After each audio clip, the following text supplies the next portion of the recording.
അമ്മേ ഓ എന്തുവാ പരിപാടി വൈകിട്ട്? ഇന്നേ മോളെ ആ ഇച്ചിരി കഞ്ഞിയും പയറും ആക്കാന്ന് വിചാരിച്ചു. ഇന്ന് അത്താഴത്തിന് കഞ്ഞിയും പയറുമാണോ? ഒത്തിരി നാളായി കഞ്ഞിയും പയറും കുടിച്ചിട്ട്. പിന്നെ കഞ്ഞിയും പയറും ഒരു വികാരം തന്നെയാണല്ലോ. നല്ല റോസ് അരിയാ. ആഹാ നല്ല അടിപൊളി അരിയാണല്ലോ. അപ്പൊ അമ്മ അരി കഴുകിക്കൊണ്ടിരിക്കുകയാണ് കഞ്ഞിക്കുള്ള അല്ലേ? കഞ്ഞിയും പയറും കുടിക്കായിരുന്നു. ഓക്കെ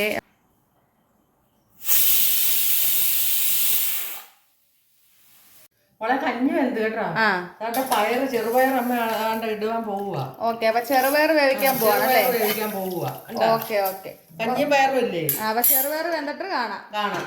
അങ്ങനെ നമ്മുടെ പയറിന് ഏകദേശം ഒരു 5 ബിസിലൊക്കെ വന്നു. ഇനി നമുക്ക് പയർ തോരനല്ല വെക്കുന്ന, പയർ നമ്മൾ മത്തങ്ങയൊക്കെ കുഴയ്ക്കുന്ന പോലെ ഞാൻ പയർ കുഴച്ചെടുക്കുകയാണ് ചെയ്യുന്നത് കേട്ടോ. അതിനൊരു വലിയ സവാളയാണ് വേണ്ടത്. ഇനി എണ്ണ ഒഴിച്ചു കടുകിട്ട് പൊട്ടി ആ ഒരു അരിഞ്ഞു വെച്ചേക്കുന്ന അരിഞ്ഞു വെച്ചേക്കുന്ന വലിയൊരു സവാള ഇട്ടു. അത് പെട്ടെന്നൊന്ന് വാടി കിട്ടാൻ വേണ്ടി കുറച്ച് ഉപ്പ് ഇട്ടതാണ്ട് പെട്ടെന്ന് തന്നെ വാടി കിട്ടിയിട്ടുണ്ട് കേട്ടോ. അപ്പോൾ ഈ ഒരു ഒരുപാട് അങ്ങ് വാടി പോകരുത്, ഈ ഒരു പരുവം മതി. ഇതിനകത്തേക്ക് ഒരു 2-2.5 സ്പൂൺ മുളക് പൊടി ഇട്ട് കൊടുത്തിട്ടുണ്ട്. വേറെ ഒരു ഐറ്റവും നമ്മൾ ഇടുന്നില്ല, മുളക് പൊടിയും സവാളയും മാത്രമേ ഉള്ളൂ കേട്ടോ. ഭയങ്കര ടേസ്റ്റാണ് ഈ ഒരു പയർ ഇങ്ങനെ ആക്കി എടുക്കുന്നത്. കഞ്ഞി കുടിക്കാൻ എനിക്ക് ഭയങ്കര ഇഷ്ടമുള്ള കാര്യമാണ് കേട്ടോ. അപ്പോൾ അതാണ്ട് മുളക് പൊടിയുടെ ഒരു പച്ച മണം മാറി വരുമ്പോഴത്തേക്ക് നമ്മൾ ഇത്തിരി നല്ല രീതിയിൽ വേവിച്ചിട്ടുണ്ട് പയർ. ഇതിന് ഇത്തിരി നല്ല രീതിയിൽ വേവണം പയർ, കാര്യം തോരനാണെങ്കിൽ ഒരു മീഡിയം വേവ് മതിയല്ലോ.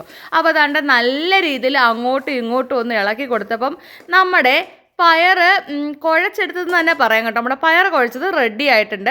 ഇനി കഞ്ഞി കുടിച്ചാലോ നമുക്ക്. നല്ല വൃത്തിയുള്ളൊരു സ്റ്റീൽ പ്ലേറ്റൊക്കെ എടുത്ത് അതിനകത്തേക്ക് നമ്മുടെ കുത്തരി അരിയുടെ കഞ്ഞി ഉണ്ടല്ലോ, നല്ല രീതിയിൽ അങ്ങോട്ട് കുറച്ചൊരു 3-4 സ്പൂൺ കഞ്ഞിയൊക്കെ ഒഴിച്ചിട്ടുണ്ട്. പിന്നെ അവിടെ ഒരു കുപ്പിക്കകത്തിരിക്കുന്നതാണ് മാങ്ങാച്ചാർ. മാങ്ങാച്ചാറില്ലാതെ എന്ത് കഞ്ഞി കൂടിയാണല്ലേ. അപ്പോൾ ഈ മാങ്ങാച്ചാറിന് നമ്മുടെ നല്ല നാടൻ മാങ്ങ കൊണ്ടിട്ട് വീട്ടിൽ പിടിച്ച മാങ്ങ കൊണ്ടിട്ട് അച്ചാറാണ് കേട്ടോ. രുചി കാരണം കുപ്പിയിൽ പകുതിയായ അച്ചാർ. വേറെ പാത്രങ്ങളൊന്നും എടുക്കുന്നില്ല, നമ്മുടെ ആ കഞ്ഞിയുടെ അറ്റത്തേക്ക് തന്നെയാണ് മാങ്ങാച്ചാറും ഈ പയർ അങ്ങോട്ട് കുഴച്ചതും കൂടെ വെക്കുന്നത് കേട്ടോ. സവാളയുടെ ആ ഒരു കടിയൊക്കെ നമുക്ക് കിട്ടുമ്പോൾ ഭയങ്കര ടേസ്റ്റാണ് കേട്ടോ. അപ്പോൾ അതിൻ്റെ പയർ അങ്ങോട്ട് കുഴച്ചതും നല്ല മാങ്ങാച്ചാറും കൊണ്ട് നമുക്കിന്ന് കഞ്ഞി കുടിക്കാനായിട്ട് രാത്രിയുള്ളൊരു അത്താഴം ഇങ്ങനെയൊക്കെ അങ്ങ് പോകും. അപ്പോൾ കുറച്ച് ഉപ്പ്, ഓൾറെഡി പയറിനും എല്ലാത്തിനും ഉപ്പുള്ളതാണ്, ഒരു ശകല ഉപ്പ് മതി.